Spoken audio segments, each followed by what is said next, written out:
യേശുവിൽ ഏറ്റവും അനുഗ്രഹീതരായ പ്രിയപ്പെട്ടവരെ, ഇന്ന് 2025 എന്ന വർഷത്തിൻ്റെ 1-ാം തീയതി ഇന്ത്യൻ സമയം 5:30 എല്ലാവർക്കും ഒരു നല്ല പുതുവർഷം ആശംസിക്കുകയാണ്. ഈ ഒരു വർഷം ദൈവവചനം കേട്ട് പ്രാർത്ഥിച്ച് നമ്മെ തന്നെ സമർപ്പിച്ച് പ്രാർത്ഥന തുടങ്ങുന്ന നിയോഗ പ്രാർത്ഥനയുടെ 3 ദിനങ്ങൾ കൂടിയാണ്. ആരൊക്കെയാണോ ഈ നിയോഗ പ്രാർത്ഥനയിൽ 3 ദിവസം പങ്കെടുത്ത് പ്രാർത്ഥിക്കുന്നത്, അവരെല്ലാവരെയും ഈ ആദ്യ മിനിറ്റിൽ തന്നെ ദൈവകരങ്ങളിലേക്ക് സമർപ്പിച്ച് പ്രാർത്ഥിക്കുന്നു. ഏറ്റവും അനുഗ്രഹമുള്ള സമയവും മിനിറ്റുകളുമാകട്ടെ എന്ന് പ്രാർത്ഥിക്കുവാണ്.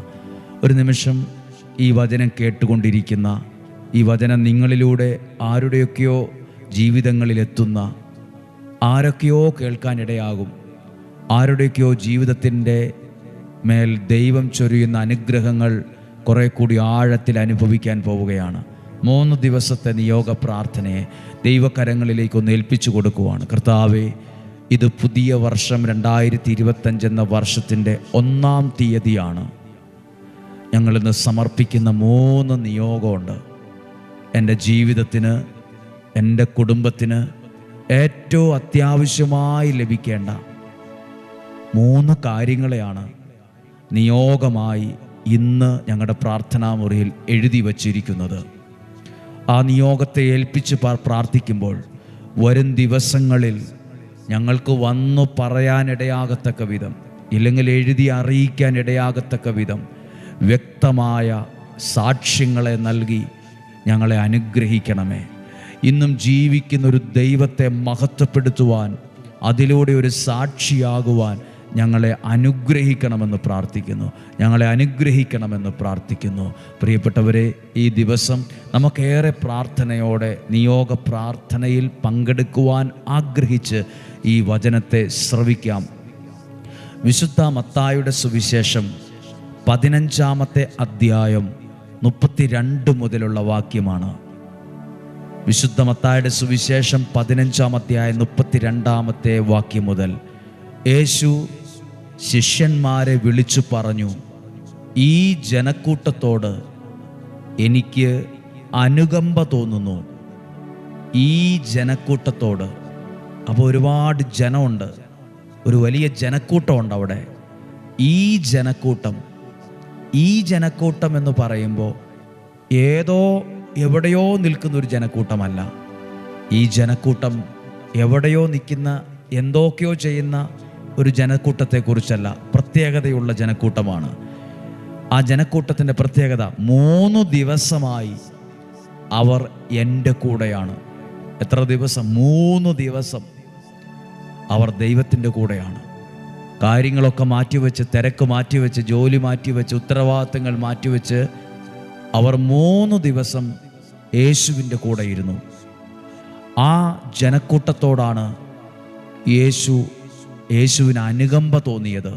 പ്രിയപ്പെട്ടവരെ, ഇത് 3 ദിവസത്തെ നിയോഗ പ്രാർത്ഥനയാണ്. അതും ഒരു പുതിയ വർഷത്തിൻ്റെ ആദ്യത്തെ 3 ദിവസത്തിൻ്റെ ഏറ്റവും പ്രഭാതത്തിലെ സമയവുമാണ്. ഈ സമയം ദൈവവചനം കേൾക്കുമ്പോൾ എന്നെ കാണുന്നൊരു ദൈവമുണ്ട്, എന്നെ മനസ്സിലാക്കുന്നൊരു ദൈവമുണ്ട്, എന്നോട് അലിവ് തോന്നുന്നൊരു ദൈവമുണ്ട്, എൻ്റെ നിയോഗത്തോട് കരുണ തോന്നുന്നൊരു ദൈവമുണ്ട്. നിങ്ങൾ വച്ചിരിക്കുന്ന നിയോഗത്തെ നോക്കി, അതെഴുതി വച്ചിരിക്കുന്ന പ്രിയപ്പെട്ടവരെ നോക്കി ദൈവം പറയും, ഈ ജനക്കൂട്ടത്തോട്. ഇന്നും ദൈവത്തിന് അങ്ങനെയാണ്. ദൈവത്തോട് കൂടെ ഇരിക്കുന്നവരോട് ദൈവത്തിനൊരു പ്രത്യേക ശ്രദ്ധയുണ്ട്, ഒരു കരുതലുണ്ട്, അവരോട് കാണിക്കുന്നൊരു കരുണയുണ്ട്.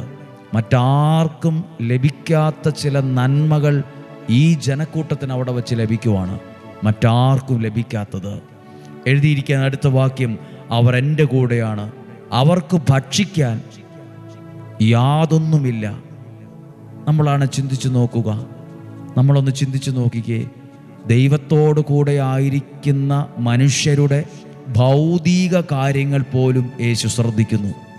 യേശുവിന് വേണമെങ്കിൽ ശിഷ്യന്മാരോട് പറയാം, വിശപ്പുണ്ടെന്നൊക്കെ അറിയാം, അവർ വേഗത്തിൽ പോട്ടെ, വീട്ടിൽ പോയി എന്തെങ്കിലുമൊക്കെ വച്ച് വേവിച്ച് കഴിക്കട്ടെ, എത്രയും വേഗം അവരെ പറഞ്ഞുവിടാം എന്ന നിലപാടിലല്ല എത്തുന്നത്. അവരുടെ ഭൗതിക ആവശ്യങ്ങളെ അനുഗ്രഹിച്ച് തൃപ്തിപ്പെടുത്തുവാണ്. ഇവിടെ വചനപ്രഘോഷണം മാത്രമേ ഉള്ളൂ, ഭക്ഷണത്തിൻ്റെ കാര്യമൊന്നും അറേഞ്ച് ചെയ്തിട്ടില്ല എന്ന രീതിയിലല്ല. വചനം കേൾക്കുന്നവൻ്റെ ആത്മീയ കാര്യത്തെയും ഭൗതിക മണ്ഡലത്തെയും ദൈവം ഒരുപോലെ അനുഗ്രഹിക്കും. അവൻ്റെ വിശപ്പിനെ, അവൻ്റെ ഒരു ആഗ്രഹത്തെ യേശു പറയുവാണ്, അവർ എൻ്റെ കൂടെയാണ്, അവർക്ക് ഭക്ഷിക്കാൻ യാതൊന്നുമില്ല, വഴിയിൽ അവർ തളർന്നു വീഴാൻ ഇടയുണ്ട്. അപ്പോൾ ദൈവത്തോടുകൂടെ ഇരിക്കുന്നവൻ വഴിയിൽ തളർന്നു പോകില്ല. ജീവിത വഴിയിൽ തളർന്നു പോയവരാ പലരും, ജീവിത വഴിയിൽ വാടി നിൽക്കുന്നവരാ പലരും, ജീവിത വഴിയിൽ ഇനി എങ്ങനെ മുന്നോട്ട് പോകുമെന്ന് ചിന്തിക്കുന്നവരാ പലരും.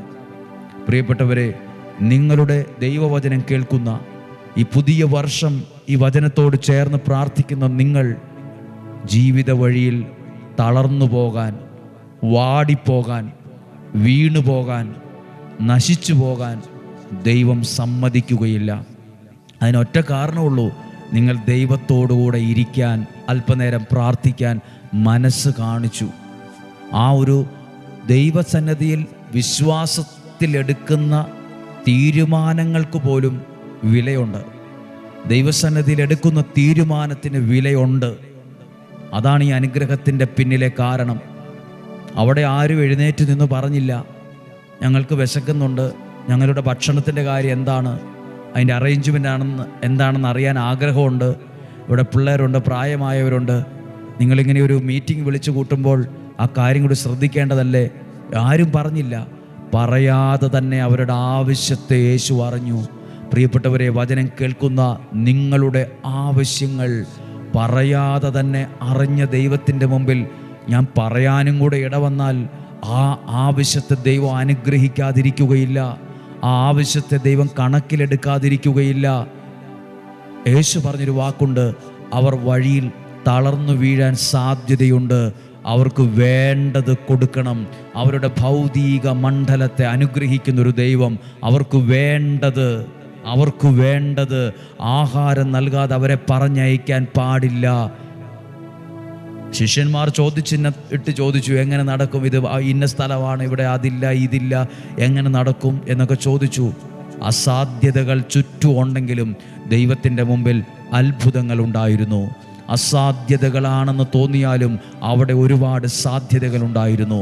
പ്രിയപ്പെട്ടവരെ, ഒരുപക്ഷെ നിങ്ങൾ വച്ചിരിക്കുന്ന നിയോഗം ഒരു അനുഗ്രഹിക്കപ്പെട്ട കുടുംബജീവിതത്തിനായിട്ടായിരിക്കും. ഒരുപക്ഷെ നിങ്ങൾ വച്ചിരിക്കുന്ന നിയോഗം നിങ്ങളുടെ കടബാധ്യതകൾ മാറണമെന്ന വിഷയമായിരിക്കും. ഒരുപക്ഷെ നിങ്ങൾ വച്ചിരിക്കുന്ന നിയോഗം ഒരു പുതിയ വീട് ലഭിക്കണമെന്നതായിരിക്കും. ഒരുപക്ഷെ നിങ്ങൾ വച്ചിരിക്കുന്ന നിയോഗം നിങ്ങളുടെ തലമുറയ്ക്ക് വേണ്ടിയായിരിക്കും. ഒരു കുഞ്ഞിനെ ലഭിക്കണമെന്നതായിരിക്കാം. ഒരുപക്ഷെ വിവാഹം നടന്നു കിട്ടണമെന്നാഗ്രഹിക്കാം എന്നതായിരിക്കാം നിങ്ങളുടെ നിയോഗം. ഒരുപക്ഷെ കുടുംബത്തിലെ വഴക്കുകൾ മാറിയിരുന്നെങ്കിൽ എന്നതായിരിക്കാം നിങ്ങളുടെ നിയോഗം. നിങ്ങളുടെ പ്രശ്നങ്ങളൊക്കെ ഒന്ന് മാറിയിരുന്നെങ്കിൽ എന്നതായിരിക്കാം നിങ്ങളുടെ നിയോഗം.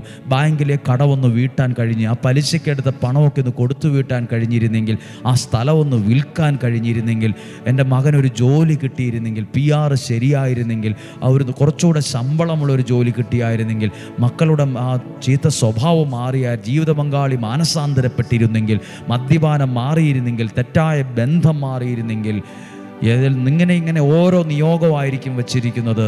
ആ നിയോഗത്തെ നോക്കിയിട്ടാണ് യേശു പറയുന്നത്, എനിക്ക് ഈ നിയോഗത്തോട്, ഈ ആവശ്യത്തോട് എനിക്ക് അലിവ് തോന്നുന്നു, ഈ ജനത്തോട് എനിക്ക് അനുകമ്പ തോന്നുന്നു.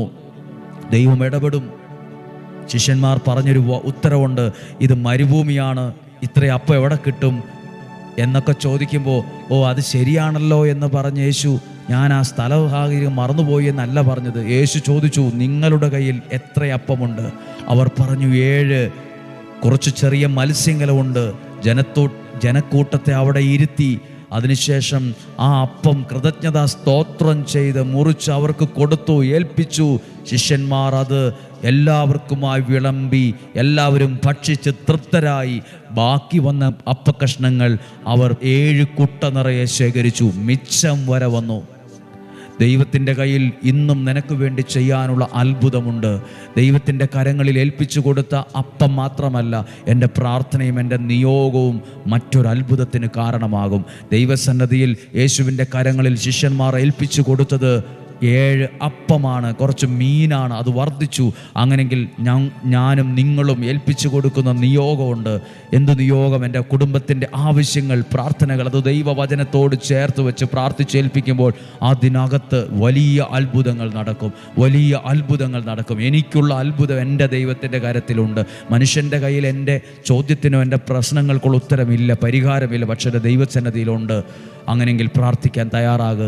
എഴുതി വച്ചിരിക്കുന്ന നിയോഗത്തോട് ചേർത്ത് വയ്ക്കാം. എൻ്റെ കയ്യിലിരിക്കുന്നത് ഈ ആലയത്തിൽ ഞങ്ങൾ പ്രാർത്ഥിക്കാൻ ഉപയോഗിക്കുന്ന ഒരു നിയോഗ കൊന്തയാണ്. അതിൻ്റെ 33 മുത്തുകളാണ് ഇതിലുള്ളത്. ഒരു മുത്ത് എക്സ്ട്രാ വെച്ചിട്ടുണ്ട് ഈ ഭാഗത്ത്. അത് അന്ന് കേൾക്കുന്ന ആ വചനമാണ്. ഈ ഒരു മുത്തിൻ്റെ സ്ഥാനത്ത് ആ വചനം ഞങ്ങൾ പറയും, വിശ്വാസത്തോടെ പറയും. കർത്താവേ, വിശുദ്ധ മത്തായിയുടെ സുവിശേഷം 15:32 വാക്യം ഈ മുത്തിൻ്റെ സ്ഥാനത്ത് പറഞ്ഞിട്ട് നിയോഗ പ്രാർത്ഥന നമ്മൾ ചൊല്ലി പ്രാർത്ഥിക്കും.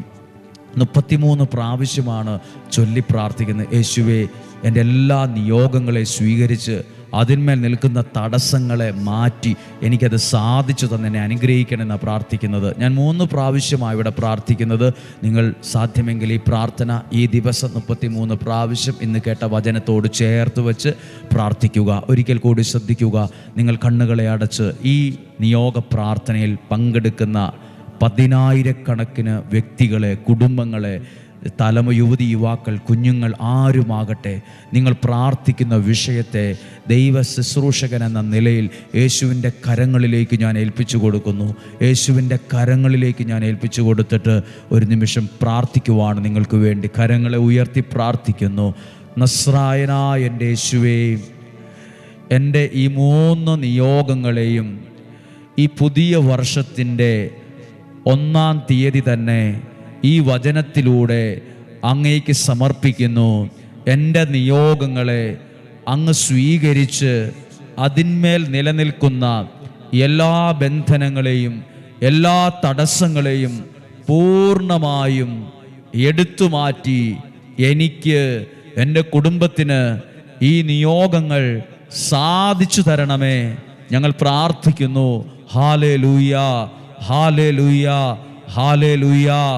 നസ്രായനായ എൻ്റെ യേശുവേ, എൻ്റെ ഈ 3 നിയോഗങ്ങളെയും ഈ 1-ാം തീയതി തന്നെ ഈ വചനത്തിലൂടെ അങ്ങേക്ക് സമർപ്പിക്കുന്നു. ഈ നിയോഗങ്ങളെ അങ്ങ് സ്വീകരിച്ച് അതിന്മേൽ നിലനിൽക്കുന്ന എല്ലാ ബന്ധനങ്ങളെയും എല്ലാ തടസ്സങ്ങളെയും പൂർണ്ണമായും എടുത്തു മാറ്റി എനിക്ക്, എൻ്റെ കുടുംബത്തിന് അത് സാധിച്ചു തന്ന് എന്നെ അനുഗ്രഹിക്കണമേ. നസ്രായനായ എൻ്റെ യേശുവേ, എൻ്റെ 3 നിയോഗങ്ങളെയും ഈ 1-ാം തീയതി സമർപ്പിക്കുന്ന നിയോഗങ്ങളെ, ഈ വചനത്തിലൂടെ സമർപ്പിക്കുന്ന ഈ നിയോഗത്തെ അങ്ങ് സ്വീകരിച്ച് അതിന്മേൽ നിലനിൽക്കുന്ന എല്ലാ ബന്ധനങ്ങളെയും എല്ലാ തടസ്സങ്ങളെയും പൂർണ്ണമായും എടുത്തു മാറ്റി സാധിച്ചു തന്ന് എന്നെയും എൻ്റെ കുടുംബത്തെയും അനുഗ്രഹിക്കണമേ. ആമേൻ, ആമേൻ. ഹാലേലൂയ, ഹാലേലൂയ, ഹാലേലൂയ, ഹാലേലൂയ. യേശുവേ, ഈ നിയോഗ പ്രാർത്ഥനയിൽ പുതിയ വർഷത്തിൻ്റെ ആദ്യ സമയം സംബന്ധിച്ച് പ്രാർത്ഥിക്കുന്ന ഓരോ വ്യക്തികളെയും കുടുംബങ്ങളെയും ഏൽപ്പിച്ചു തന്നുകൊണ്ട് പ്രാർത്ഥിക്കുന്നു, ഏൽപ്പിച്ചു തന്നുകൊണ്ട് പ്രാർത്ഥിക്കുന്നു, ഏൽപ്പിച്ചു തന്നുകൊണ്ട് പ്രാർത്ഥിക്കുന്നു. ഹാലേലൂയ, ഹാലേലൂയ, ഹാലേലൂയ, ഹാലേലൂയ. യേശുവേ, നന്ദി.